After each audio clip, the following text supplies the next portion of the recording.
Welcome to top.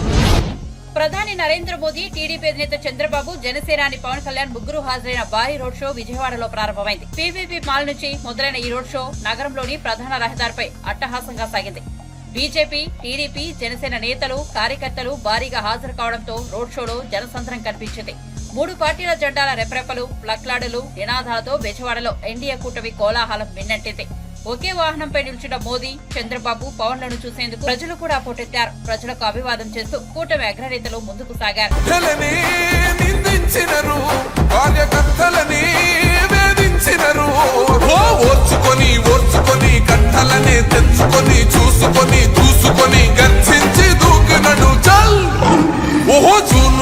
దూకినది yellow సింహమో, దడుసుకొని ఉరుకుతది rowdy సంఘమో.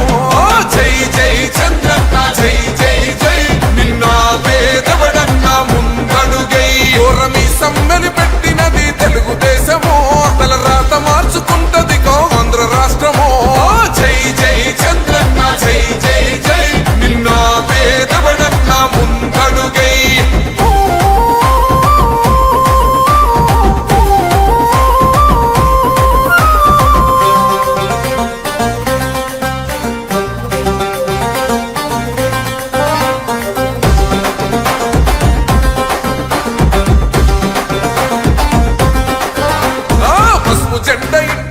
కడిత పథకం ఉండదా, పసుపు జెండ మోసే కార్యకర్త ప్రాణముండదా. ఇది బిక్కు బిక్కుమంటూ బతికే ఆంధ్ర రాష్ట్రమా, నా బంధులేలుతున్న రౌడీల రాజ్యమా. శిల పలక మీద పేరు మార్చితే తెలుగు గుండెలున్న చరిత మారదే. కడుపు నింపే క్యాంటీన్లు కూల్చితే నిరుపేద కడుపు కన్న మందదే. దౌర్జన్యమైన ఈ పాలన ఓర్చుకొని ఓర్చుకొని కట్టలనే తెంచుకొని చూసుకొని దూసుకొని గర్జించి దూకినడు. ఓహో జూలు విప్పి దూకినది ఎల్లో సింహమో, దడుసుకొని ఉరుకుతది రౌడీ సంఘమో. జై జై చంద్రన్న, జై జై జై, నిన్న పేదవడన్న ముందడుగై. ఓరమి సమ్మెలి పెట్టినది తెలుగుదేశమో, తల రాత మార్చుకుంటది ఆంధ్ర రాష్ట్రమో. జై జై చంద్రన్న, జై జై జై, నిన్న పేదవడన్న ముందడుగై.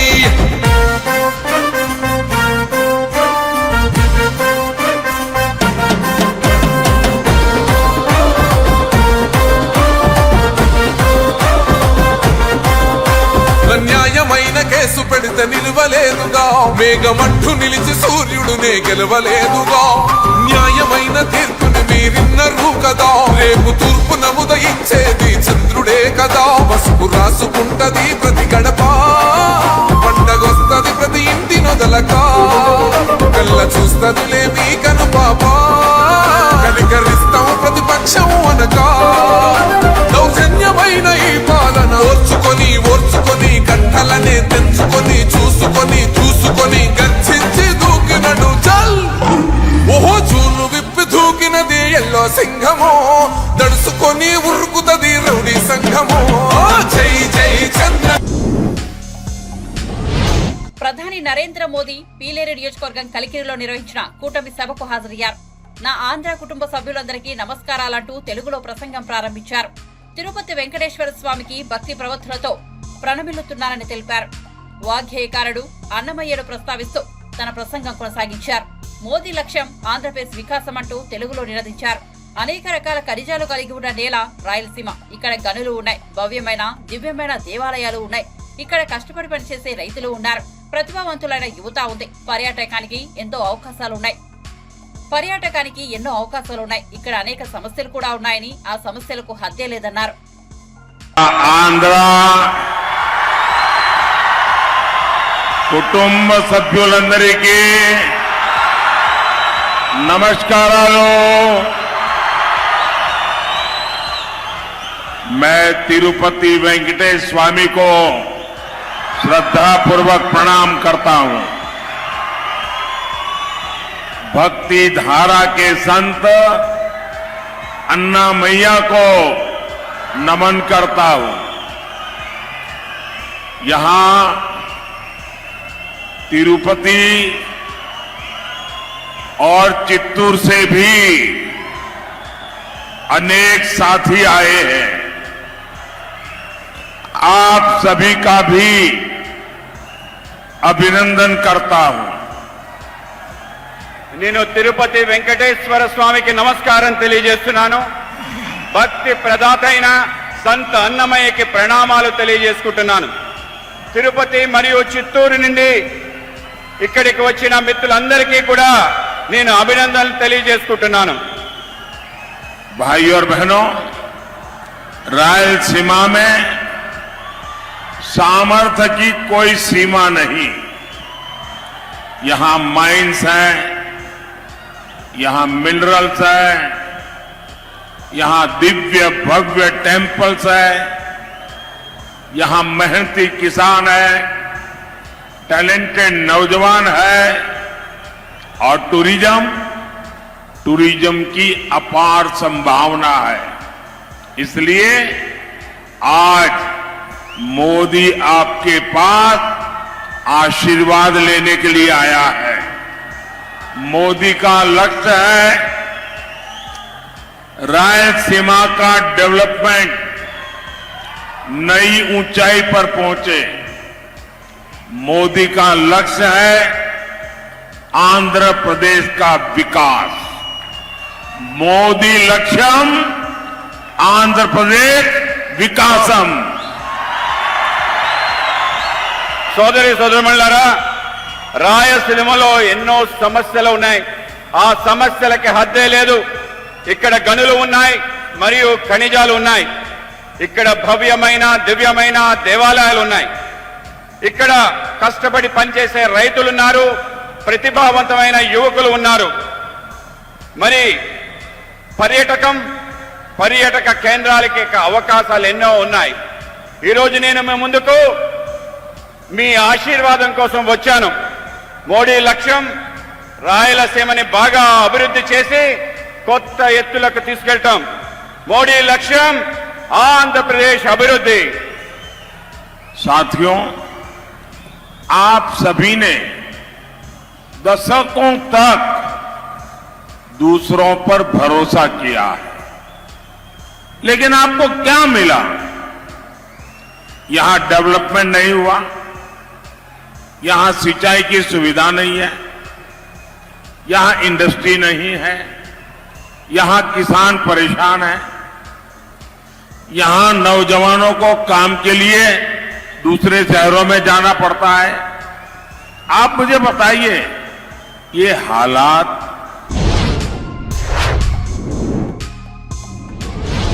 కృష్ణా జిల్లా గన్నవరం నియోజకవర్గం హనుమాన్ జంక్షన్ లో నిర్వహించిన వారాహి విజయవేలు సభకు జనసేన పవన్ కళ్యాణ్ హాజరయ్యారు. ఈ సందర్భంగా ఆయన ప్రసంగిస్తూ ఏపీ దశ మార్చే ఎన్నికలు మే 13న రాబోతున్నాయని అన్నారు. ఈ సందర్భంగా వేదికపైకి వచ్చిన దెందులూరు టీడీపీ అభ్యర్థి చింతమనేని ప్రభాకర్ గురించి ప్రత్యేకంగా ప్రస్తావించారు. తనకు బాగా ఇష్టమైన నాయకుడు చింతమనేని ప్రభాకర్ అని పవన్ వెల్లడించారు. ఆయనతో తాను గొడవ పెట్టుకున్నానని తెలిపారు. ఎవరు స్నేహితులవుతారు? గొడవ పెట్టుకున్న వాళ్లే స్నేహితులవుతారు. దెందులూరు నుంచి పవన్ కళ్యాణ్ పోటీ చేస్తానంటే నేను గెలిపిస్తానని చెప్పిన వ్యక్తి చింతమనేని. అందుకు మనస్ఫూర్తిగా కృతజ్ఞతలు తెలుపుకుంటున్నారు. ఆయనతో గొడవ పెట్టుకోవడం కూడా నాకు అందంగా ఉంది. ప్రేమ ఉన్న చోటే గొడవ ఉంటుంది. ఏమంటారు ప్రభాకర్ గారు? మా ఇద్దరికి ఆ సామరస్యం కుదిరిందే. గొడవతో మొదలైన స్నేహం చాలా బలంగా ఉంటుందని చెబుతారంటూ పవన్ వివరించారు. గొడవ పెట్టుకున్న నాయకులు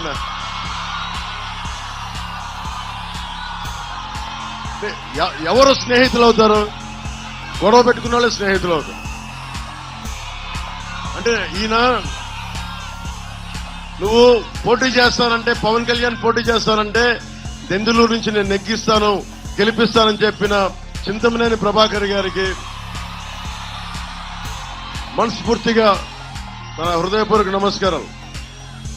ఆయనతో గొడవ పెట్టుకోవడం కూడా అందంగా ఉంటుంది. నాకు ప్రేమ ఉన్న చోట గొడవ ఉంటుంది. ఏం ప్రభాకర్ గారు? మా ఇద్దరికి సామరస్యం కుదిరింది. అంటే గొడవతో స్టార్ట్ అయిన మైత్రి చాలా బలంగా ఉంటుందని చెప్తారు. గొడవతో స్టార్ట్ అయిన మైత్రి ఏమంటారు? బండి మీద ఎక్కారు, మిమ్మల్ని అడుగుతూ ఉన్నా. ముఖ్యంగా కీలకమైన మనకి విద్య, వైద్యం, ఉపాధి, సాగునీరు, తాగునీరు, లా అండ్ ఆర్డర్. ఇక్కడున్న గతంలో 2014లో నేను తెలుగుదేశం పార్టీకి భారతీయ జనతా పార్టీ కూటమికి నేను మద్దతు తెలిపినప్పుడు వల్లభనేని వంశీ గారు నాకు చెప్పడం గుర్తుంది. ఎప్పుడు ఓటేయని ప్రాంతాల్లో కూడా మీరు చెప్పడం వల్ల నాకు ఓట్లు పడ్డాయి అని చెప్పి మనస్ఫూర్తిగా చెప్పారు.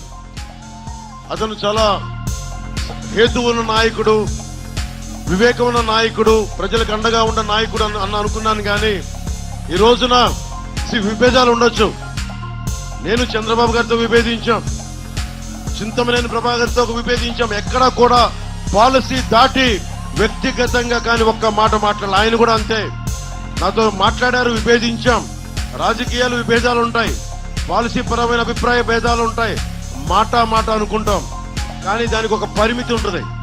కానీ వల్లభనేని వంశీ గారు నాకు ఇందాక మన యాదగడ్డ వెంకటరావు గారు చెప్తా ఉన్నారు, మీరు కూటమికి ముఖ్యంగా జనసేన మద్దతుదారులకి, జనసేన నాయకులకి, జనసేన వీర మహిళలకి ప్రత్యేకించిన విన్నపం. అన్నమయ్య జిల్లా పీలేరు నియోజకవర్గం కలికిరిలో నిర్వహించిన ఎన్డీఏ సభకు ప్రధాని నరేంద్ర మోదీతో పాటు టీడీపీ జాతీయ ప్రధాన కార్యదర్శి నారా లోకేష్ కూడా హాజరయ్యారు. సీమ దద్దరిల్లింది, రాయలసీమ గడ్డపై అడుగుపెట్టిన విశ్వజిత్ నరేంద్ర మోదీ గారికి నమస్కారం అంటూ లోకేష్ ప్రసంగం ప్రారంభించారు. రత్నాల సీమ రాయలసీమ, పౌరుషాల సీమ రాయలసీమ, రాయలసీమకు నీరు ఇస్తే ఇక్కడ రైతులు బంగారం పండిస్తారు. నాడు నందమూరి తారక రామారావు కరూరు సీమ రాయలసీమకు తెలుగు గంగను తీసుకొచ్చి సిరులు పండించారని తెలిపారు. నరేంద్ర మోడీ గారి కళ వికసిత్ రాయలసీమ, చంద్రబాబు గారు పవనన్న కళ. 2014లో రాష్ట్ర విభజన జరిగింది. కట్టుబట్టలతో మన బయటికి ఎంటేశారు. ఆనాడు చంద్రబాబు నాయుడు గారికి ఉన్న అనుభవంతో రాష్ట్రాన్ని అభివృద్ధి, సంక్షేమం 2 చేస్తాం జరిగింది. 2014 నుంచి 2019 మధ్యన రాయలసీమని కూడా అభివృద్ధి బాటలో ఆనాడు మనం పెట్టాం. మనం గతంలో చూసాం, కొంతమంది ఫ్యాక్షన్ నాయకులు రాయలసీమతో రక్తం పారిస్తే చంద్రబాబు నాయుడు గారు నీరు పారిచ్చిన వ్యక్తి. 5 సంవత్సరాలు ముఖ్యమంత్రిగా ఉన్నప్పుడు 12,000 కోట్ల రూపాయలు ఖర్చు పెట్టి రాయలసీమకి సాగునీటి ప్రాజెక్టులు మనం పూర్తి చేశాం. ప్రతి ఇంటికి కుళాయి ద్వారా సురక్షితమైన తాగునీరు అందించడానికి ఆనాడు ప్రాజెక్ట్ కూడా ప్రారంభించాం. ఉమ్మడి చిత్తూరు జిల్లాకి ఒక Foxconn, Celkon, carbon, Dixon, Zoho, TCL లాంటి అనేక పరిశ్రమలు తీసుకొచ్చాం. కరూరు జిల్లా లాంటి అనంతపూర్కి. తెలంగాణలో డబుల్ ఆర్ ట్యాక్స్ పేరిట రాష్ట్రంలోని కాంగ్రెస్ ప్రభుత్వం ప్రజలను దోచుకుంటోందని ప్రధాని నరేంద్ర మోదీ ఆరోపించారు. ఆర్ఆర్లో ఒక ఆర్ అంటే రాహుల్ గాంధీ అని, 2 ఆర్ రేవంత్ రెడ్డి అని మోదీ చెప్పుకొచ్చారు. ఎన్నికల ప్రచారంలో భాగంగా బుధవారం ఆయన వరంగల్లో ఏర్పాటు చేసిన ఓ బహిరంగ సభలో పాల్గొన్నారు. ఆ సందర్భంగా ఆయన మాట్లాడుతూ రాష్ట్రాన్ని లూటీ చేసిన సొమ్ము కొంత భాగం ఢిల్లీలోని కాంగ్రెస్ నాయకులకు, మరికొంత హైదరాబాద్ కాంగ్రెస్ నాయకులకు వెళ్తోందని ఆరోపించారు. కాంగ్రెస్ లేదా ఇండియా కూటమిని ఏ రాష్ట్రంలో అధికారంలోకి వస్తే ఆ రాష్ట్రాలు ఆ పార్టీని ఏటీఎంలుగా మారిపోతాయని మోదీ చెప్పారు.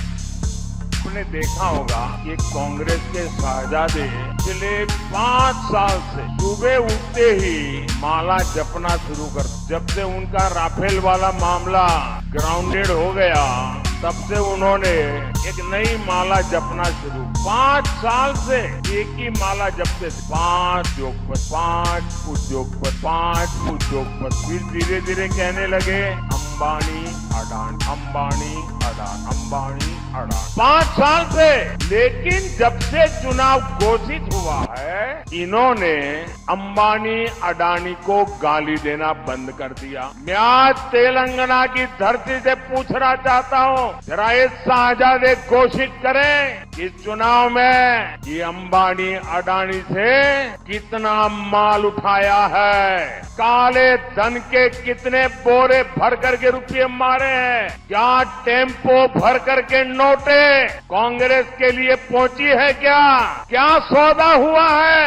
आपने रातों रात अंबानी अडानी इनको गाली देना बंद कर दिया। जरूर दाल में कुछ काला है। 5 साल तक अंबानी अडानी को गाली दी और रातों रात गालियां बंद हो गई।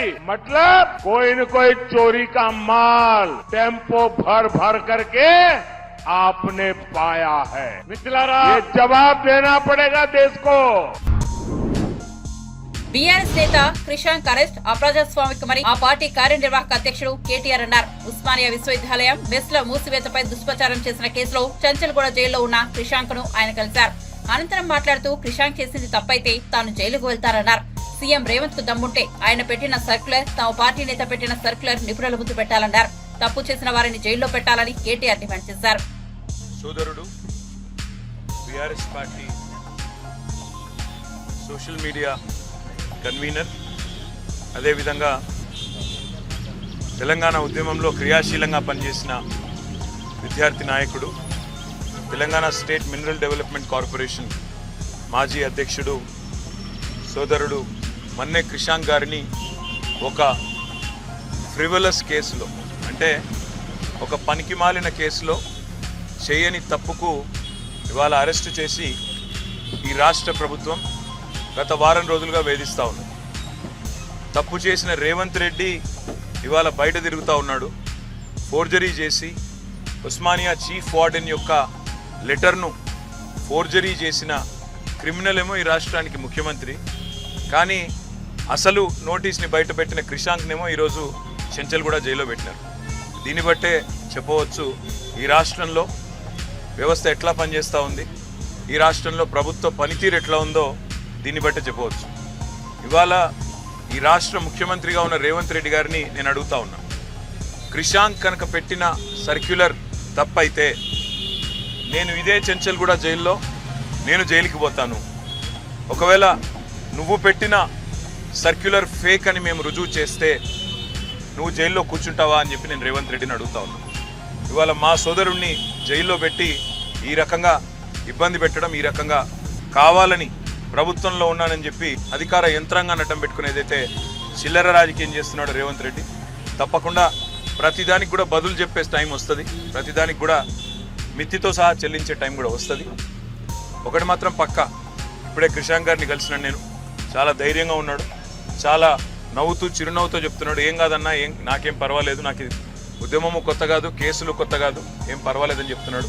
చేయని తప్పుకు ఇవాళ వారం రోజులు జైల్లో ఉన్నా ఆయనలో ధైర్యం మాత్రం సడలేదు. ఆయన శ్రీమతి కూడా ఇక్కడే ఉన్నారు, సుహాసిని గారు, తను కూడా ధైర్యంగా ఉంది, తన కుటుంబం కూడా ధైర్యంగా ఉంది. ఈ ప్రభుత్వాన్ని నేను డిమాండ్ చేస్తా ఉన్నా, చేసిన వెధవ పనికి ఇప్పటికైనా క్షమాపణ చెప్పి వెంటనే క్రిషాంక్ని విడుదల చేయండి. లేదా నిజంగానే రేవంత్ రెడ్డి నీకు దమ్ముంటే నువ్వు ముందుకు రా, ఎక్స్పర్ట్స్ ముందు పెట్టు, నువ్వు పెట్టిన సర్క్యులర్ పెట్టు, క్రిషాంక్ పెట్టిన సర్క్యులర్ పెడదాం, ఏది ఒరిజినల్లో తెలుద్దాం, ఏది డూప్లికేట్, ఏది ఫోర్జరీ తెలుద్దాం. ఆ తర్వాత ఎవరు చెంచల్గూడలో కూర్చోవాలో కూడా తెలుద్దామని చెప్పి కూడా నేను రాష్ట్ర ముఖ్యమంత్రిని, ఈ రాష్ట్ర ప్రభుత్వాన్ని డిమాండ్ చేస్తా ఉన్నా. కేసీఆర్ చెప్పినన్ని అబద్ధాలు ఇంకెవరూ చెప్పలేదని మంత్రి కోమటిరెడ్డి వెంకటరెడ్డి విమర్శించారు. హైదరాబాద్ లో నిర్వహించిన మీట్ ది ప్రెస్ కార్యక్రమంలో ఆయన మాట్లాడారు. దళితుడిని ముఖ్యమంత్రిని చేస్తారని కేసీఆర్ మాట తప్పారని గుర్తు చేశారు. దేవుడి పేరిట ప్రధాని మోదీ ఓట్లు అడుగుతూ మతాల మధ్య చిచ్చు పెడుతున్నారని ధ్వజమెత్తారు. జరిగే పార్లమెంట్ ఎన్నికలు చాలా క్లిష్ట పరిస్థితుల్లో కీలకమైన ఎన్నికలు ఇవి. భారతదేశం 2013లో మోడీ గారు దేశవ్యాప్తంగా ఒకవైపు ముఖ్యమంత్రిగా ఉంటూ భారతదేశాన్ని మొత్తం కూడా మార్చేస్తానంటూ దాదాపు 5,500 బహిరంగ సభల్లో ఉండి ఆయన ప్రధానమంత్రి కావాలని చెప్పి దేశానికి వచ్చేది న్యాయంగా 72 లక్షల కోట్ల బ్లాక్ మనీ బయట దేశాలలో ఉన్నది. అవన్నీ తీసుకొచ్చి పేదవాని అకౌంట్లలో ప్రతి అకౌంట్లో 15 లక్షలు ఏడవే కాకుండా సంవత్సరానికి 2 కోట్ల ఉద్యోగాలు ఇస్తానని చెప్పి ఇంకా ఎన్నో హామీలు ఇచ్చుకుంటూ అధికారంలోకి వచ్చి 10 సంవత్సరాలు అయింది. బ్లాక్ మనీ తీగపోగా 15 లక్షలు దేవుడు ఎరువు, 15 రూపాయలు కూడా ఏ పేదవాని అకౌంట్లో వేయలే. అందరు అకౌంట్ 15 లక్షలు వస్తాయని చెప్తే జన్ధన్ అకౌంట్ అంటే అందరు ధనాధనని మొత్తం 40 కోట్ల మంది అకౌంట్లు ఓపెన్ చేసుకొని జీరో బ్యాలెన్స్తో అకౌంట్ ఓపెన్ చేసుకుని తప్ప అది జీరో బ్యాలెన్సే ఉన్నది. అలా అకౌంట్లో పైసలు పడలే. మళ్ళా రెండవసారి అధికారంలోకి వచ్చిండు. ఈసారి మూడవసారి ఇక ఈ బ్లాక్ మనీ ఇవన్నీ పక్కన పెట్టి రాముని పేరు మీద అసలు మీరు ఇంత మంచి రామాలయం కట్టింది మీ అందరికి సంతోషమేనా అని చెప్తే, అంటే రావణపేటకి ఓట్లు అడిగే స్టేజ్కి వచ్చిండు. 10 ఏళ్ళు ప్రధానమంత్రి. ప్రపంచవ్యాప్తంగా చూస్తే భారతదేశం కానీ ఇవాళ రూపాయి విలువ కూడా 8,000 రూపాయలు పడిపోయి తిరిగి మన భారతదేశంలో నిరుద్యోగం ప్రపంచంలో బహుశా ఎక్కడ లేకుండొచ్చు. ఇవన్నీ పక్కన పెట్టి మీ ముస్లింల రిజర్వేషన్ ఎత్తేస్తాం, వాళ్ళకు రిజర్వేషన్లు అవసరం లేదు అని చెప్పి ప్రజల్ని భయపెట్టే విధంగా కులాల మధ్యలో ఘర్షణలు తీసుకొచ్చి ఒక మత సామరస్యాన్ని ఇక్కడ చెడగొడుతూ అధికారంలోకి వచ్చే ప్రయత్నాలు జరుగుతున్నాయంటేనే వాళ్ళు అక్కడ ఫెయిల్ అయినట్టు లెక్క. ఒక ఇద్దరి చేతుల్లోనే ఇవాళ దేశ సంపదన మొత్తం కూడా ఉన్నదంటే అదాని అంబానీ దేశంలో బహుశా ఇంకో 5-6 ఉండొచ్చు. మిడిల్ క్లాస్ వాళ్ళు బతకలేని పరిస్థితుల్లో 400 ఉన్న గ్యాస్ సిలిండర్ ఇవాళ 1200 చేరినా కానీ దాని గురించి ఒక్కసారి మాట్లాడరు. రోజుకు వారానికి ఒకసారి డీజిల్ పెట్రోల్ రేటు పెరుగుతుంటాయి, చిన్నప్పుడు ఎప్పుడు తగ్గలే. ప్లస్ ఒక జిఎస్టీ ట్యాక్స్ పేరు మీద కూడా పెద్ద మోసం జరుగుతున్నది. దాన్ని ఎవరు కూడా సీరియస్ తీసుకుంటలేదు. కానీ చాలా మంది జిఎస్టీ పేరు మీద గవర్నమెంట్ కడుతున్నా లేదా తెలియదు, వాళ్ళు రిసిప్ట్ ఇస్తారు, దాని కింద జిఎస్టీ వసూలు చేసుకుంటారు. మధ్య దళారులు తింటున్నారు. ప్లస్ పేదవాని గవర్నమెంట్ ఆఫ్ ఇండియా కూడా ఆదాయం పెరిగిపోయింది బాగా. ప్రతి వస్తువు మీద జిఎస్టీ అంటారు. కొందరేమో మోసం చేస్తుంది దాంట్లో కూడా పేదవాన్ని జిఎస్టీ పేరు మీద.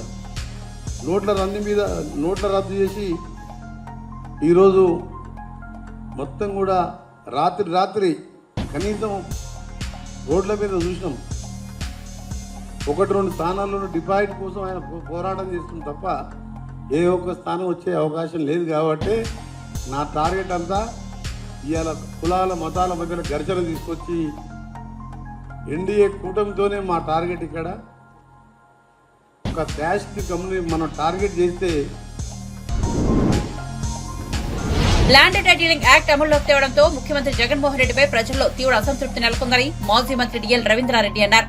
పులివెందులలో ఆయన గెలవడం కష్టమేనని అభిప్రాయపడ్డారు. వైఎస్ఆర్ జిల్లా కాజీపేటలోని తన స్వగృహంలో ఆయన మాట్లాడారు. అతి కష్టం మీద జగన్మోహన్ రెడ్డి గెలిచినా అవినాష్ రెడ్డి ఓటమి చెందడం ఖాయమన్నారు. ఎంపీ అవినాష్ దిగజారి తనను బెదిరించేందుకు ఎన్నికల ప్రవర్తన నియమాలు ఉల్లంఘించారనే కారణంతో కేసు పెట్టించారని మండిపడ్డారు. పథకం ప్రకారమే వివేకానంద రెడ్డిని అవినాష్ రెడ్డి హత్య చేయించారని ఆరోపించారు. ప్రజల భూములు సురక్షితంగా ఉండాలంటే కూటమిని గెలిపించి చంద్రబాబు ముఖ్యమంత్రిని చేయాలని ప్రజలకు సూచించారు. జగన్ మీద తీవ్ర అసంతృప్తితో ఉన్నారు. ల్యాండ్ టైటిల్ యాక్ట్ తేవడం వలన మా భూములన్నీ పోతాయి. అయినా మా పాస్బుక్లో జగన్మోహన్ రెడ్డి బొమ్మ ఎందుకు, వాళ్ళ తండ్రి గారు వేసుకోలే, ఎవరు వేసుకోలే అని చాలా అసంతృప్తితో ఉన్నారు. అదంతా చూస్తే నాకు అనిపిస్తుంది జగన్మోహన్ రెడ్డి కూడా ఓడిపోతాడేమోనని. ఎనీహౌ అవినాష్ రెడ్డి అనేవాడు ఓడిపోతాడని అర్థమైంది. ఎందుకంటే పులివెందుల్లోనే వాళ్ళు కొంతమందిని అడిగితే 1 ఓటు షర్మిలకు, 1 ఓటు జగన్కి అని అంటున్నారు. ఒకవేళ అతి కష్టం మీద జగన్మోహన్ రెడ్డి నేరోలో ఏమైనా గెలవచ్చేమో కానీ గెలిచే అవకాశం అయితే జగన్మోహన్ రెడ్డి లేదు. అవినాష్ రెడ్డికి గెలిచే అవకాశం లేదు. అవినాష్ రెడ్డి ఏ స్థాయికి దిగజారినాయంటే, సుధాకర్ యాదవ్ పోయిన శనివారం నన్ను కలిసినప్పుడు నేను ఎక్కడ క్యాన్వాస్ పోలే, రోడ్ షోలో పోలే, నేను పోకపోయినా నన్నేదో బెదిరించాలని నా మీద ఒక కేసు బుక్ చేశారు. మోడల్ కోడ్ ఆఫ్ కండక్ట్ నేను వైలేట్ చేశాను. గేటు బయట సుధాకర్ యాదవ్ ప్రచార రథం ఉంటే ఆ ప్రచార రథం ఎక్కి చెప్పాను. నేను చెప్పింది ఏంటంటే షర్మిలకు 1 ఓటు వేయండి, 1 ఓటు సుధాకర్ యాదవ్ వేసి గెలిపించండి అని చెప్పినాను. దాని మీద రాద్ధాంతం చేసి 20వ తేదీ నుంచి నిన్నటి వరకు లాగి ఆఖరికి ఏం చేశారు, మోడల్ కోడ్ ఆఫ్ కండక్ట్ నేనేమి ఎక్కడ బయట ప్రచారానికి పోవడంలా, నేను ఎక్కడ మైక్లో మాట్లాడడంలా, నేను ఏ విధంగా ప్రచారం చేయాలనో ఆ విధంగా ప్రచారం చేస్తున్నా. అట్లాగానే నేను మోడల్ కోడ్ ఆఫ్ కండక్ట్కు విరుద్ధంగా ఎక్కడ ప్రచారం చేయడంలే. అంటే అవినాష్ రెడ్డి అనేవాడు పూర్తిగా దిగజారిపోయి ఓడిపోతున్నా నేను, అది శర్మిలా చేతులు అని చెప్పి అని పరిస్థితికి వచ్చింది. ఏ పార్టీకి చెందిన వ్యక్తిని నేనేమో సుధాకర్ యాదవ్కు, ఎందుకంటే అవతల వైఎస్ఆర్సీపీ అభ్యర్థి మరీ నీచుడు, అవినీతిపరుడు. అతనికి ఓటేసేదానికన్నా ఇతనికే సుధాకర్ యాదవ్కి ఓటేస్తే రాజకీయంగా అవినీతి లేకుండా ఉంటుంది. అవినాష్ రెడ్డిని ఎందుకంటే అతను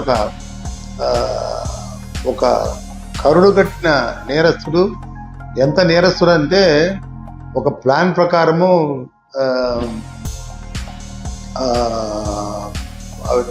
వివేకానంద రెడ్డిని చంపించాడు.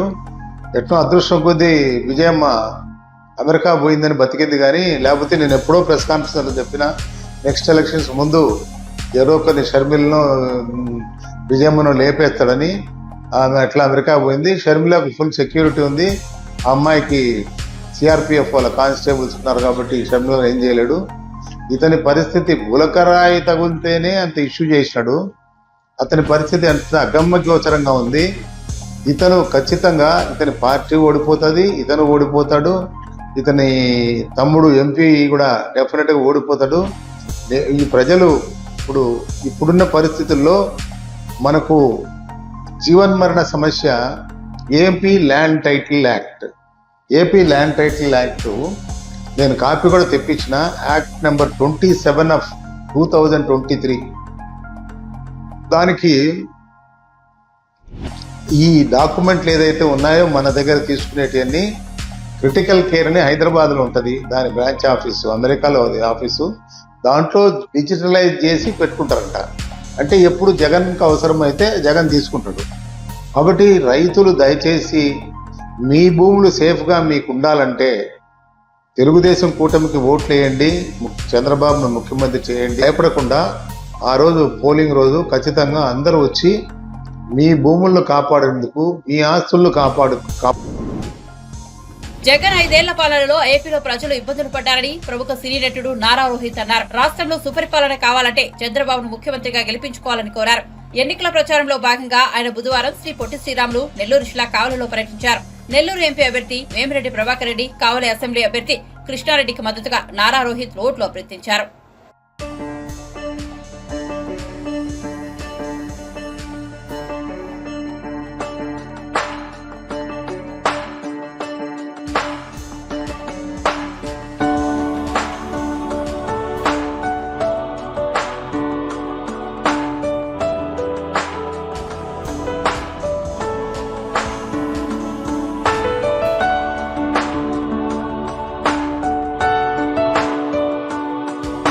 నమస్కారం. ఈ 5 ఏళ్ళు చాలా ఇబ్బందులు పడ్డారు అందరూ. తెలుగుదేశం కార్యకర్తలు అయితేనేంటి, జనసేన కార్యకర్తలు అయితేనేంటి, ఈ సైకో ప్రభుత్వంలో అందరూ ఇబ్బంది పడ్డాం. యువతకు ఉద్యోగాలు లేవు, రైతులను ఇబ్బంది పెట్టారు. ఏదో అమ్మఒడి ఇవన్నీ అన్నీ ఇచ్చారు, కానీ దానికి రెట్టింపుగా వెనక్కి తీసేసుకున్నారు. సో మీరందరూ ఆలోచించుకోవాలి, ఈ రాష్ట్రాన్ని బాగు చేసుకోవాలి. ఎందుకంటే మనకు సంక్షేమం ఒకటే ఉంటే సరిపోదు, అభివృద్ధి కూడా కావాలి. ఆ డబ్బులు తీసుకురావాలి కదా. ఇప్పుడు పెట్టుబడులు వస్తేనే కదా ఆదాయం పెరుగుతుంది రాష్ట్రానికి, అప్పుడే కదా సంక్షేమం చేయగలుగుతారు. ఎన్ని రోజులు అప్పు తీసుకోగానే బతకగలుగుతాం. సో మీరందరూ ఆలోచించుకోవాలి, ఈ రాష్ట్రం బాగుండాలి. ఈ రాష్ట్రం బాగుండాలంటే చంద్రబాబు నాయుడు గారు ముఖ్యమంత్రి అవ్వాలి. పవన్ కళ్యాణ్ సినిమాలో ఒక డైలాగ్ ఉంటుందండి, లాస్ట్ పంచమంది అయితే వేరప్ప. పంచ్ బ్యాలెట్ మీద ఉండాలి, అది ఆ ఫ్యాన్ రెక్క తెగిపడి అందరికి పాడాలి. సో మీరందరూ మే 13వ తారీఖున తప్పకుండా ఓటేయాలి. ఎందుకంటే అది మీ భవిష్యత్తుకు మీరేసుకునే దారి అది. సో మీరందరూ తప్పకుండా ఓటేసి ఎమ్మెల్యే అభ్యర్థిగా కృష్ణారెడ్డి గారిని, అలాగే ఎంపీ అభ్యర్థిగా వేమిరెడ్డి గారిని గెలిపించాలని మనస్ఫూర్తిగా కోరుకుంటున్నాను. జై తెలుగుదేశం, జై జనసేన, జై బీజేపీ, హలో ఏపీ. కృష్ణారెడ్డి గారు అండగా ఉంటారు. మీ అందరి భవిష్యత్తుకి చంద్రబాబు నాయుడు గారు గ్యారంటీ. ఆయన అలాగే సూపర్ 6 అని అనౌన్స్ చేశారు. అలాగే ఈ ముఖ్యమంత్రి, సైకో ముఖ్యమంత్రి ల్యాండ్ టైటిలింగ్ యాక్ట్ అని చెప్పి ఒకటి తీసుకొచ్చాడు. నిన్నే చెప్పారు ఖచ్చితంగా దాని మీద రాజముద్ర వేసి మళ్ళీ మీకు పాస్బుక్లు ఇస్తారని. సో మీరందరూ ధైర్యంగా ఉండొచ్చు. మీ భూములకి గ్యారంటీ చంద్రబాబు నాయుడు గారు, మీ భూములు మీ దగ్గరే ఉంటాయి. సో మీరు ఖచ్చితంగా ఇది మనసులో పెట్టుకోండి. మిగతా వాళ్ళకు కూడా చెప్పండి ఈ సైకో ముఖ్యమంత్రి ఎలాంటి పనులు చేస్తున్నాడో. ఎన్నికల ప్రచారంలో భాగంగా కమెడియన్ జబర్దస్త్ ఫేమ్ హైపరాది గుంటూరు జిల్లా తెనాలిలో పర్యటించారు. జనసేన అభ్యర్థి నాదెండ్ల మనోహర్ తరపున ప్రచారం నిర్వహించారు. పవన్ కళ్యాణ్ పై అభిమానంతో ఆది ప్రచారం చేయడాన్ని నాదెండ్ల మనోహర్ అభినందించారు. హైపరాది మాట్లాడుతూ జనసేన తరపున తన వంతు బాధ్యతగా ప్రచారం చేయడానికి తెనాలి వచ్చానని చెప్పారు. నాదెండ్ల మనోహర్ భారీ మెజార్టీతో విజయం సాధిస్తారని ఆశాభావం వ్యక్తం చేశారు. మద్యపాన నిషేధం చేస్తానని కామెడీ చేసింది ఎవరు? 3 రాజధానుల్లోని కామెడీ చేసింది ఎవరు? పెన్షన్ 3,000 రూపాయలు అయిపోయి మేము గెలిచిన వెంటనే మీ అకౌంట్లో పడతాయని కామెడీ చేసింది ఎవరు? సిపిఎస్ రద్దు చేస్తానని కామెడీ చేసింది ఎవరు?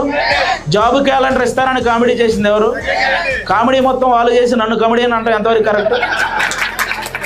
మీరే గమనించాలి ఇదంతా. కాబట్టి మేమంతా జస్ట్ ప్రొఫెషనల్ కమెడియన్స్, వాళ్ళలాగా పొలిటికల్ కమెడియన్స్ అయితే మేము కాదని మీ అందరికీ మళ్ళీ చెప్తున్నాను. తెనాలి నియోజకవర్గంలో మనోహర్ గారిని భారీ మెజారిటీతో గెలిపించడానికి అందరూ సిద్ధంగా ఉన్నారు. ఎందుకంటే ఇక్కడ తెనాల్లో స్టిల్ ఇప్పటికీ నాదెండ్ల మనోహర్ గారు ఏదైతే అభివృద్ధి చేశారో ఆయన పరిపాలించే టైంలో, ఆయన ఇక్కడ ఈ తెనాలి నియోజకవర్గానికి ఎమ్మెల్యేగా చేసిన టైంలో ఏదైతే అభివృద్ధి చేశారో ఆ అభివృద్ధి ఉంది తప్ప ఆ తర్వాత ఇక్కడ ఎటువంటి అభివృద్ధి జరగలేదు.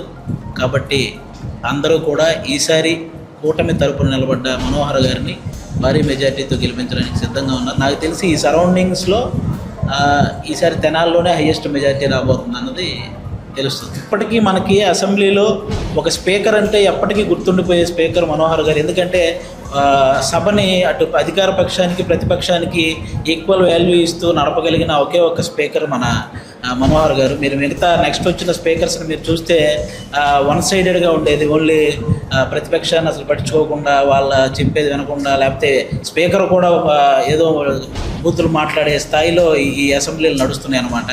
కాబట్టి మనం ఎప్పటికీ స్టిల్ ఇంకా ఒక మంచి స్పీకర్ అంటే మనకి వెంటనే గుర్తొచ్చేది మనోహర్ గారు. మరి అలాంటి వ్యక్తిని గెలిపించుకుంటే ఇక్కడ అంటే నియోజకవర్గం ఒక చదువుకున్న వ్యక్తి గెలిస్తే ఎంత అభివృద్ధి చెందుతుంది అనేది మనం ఆలోచించాలన్నమాట.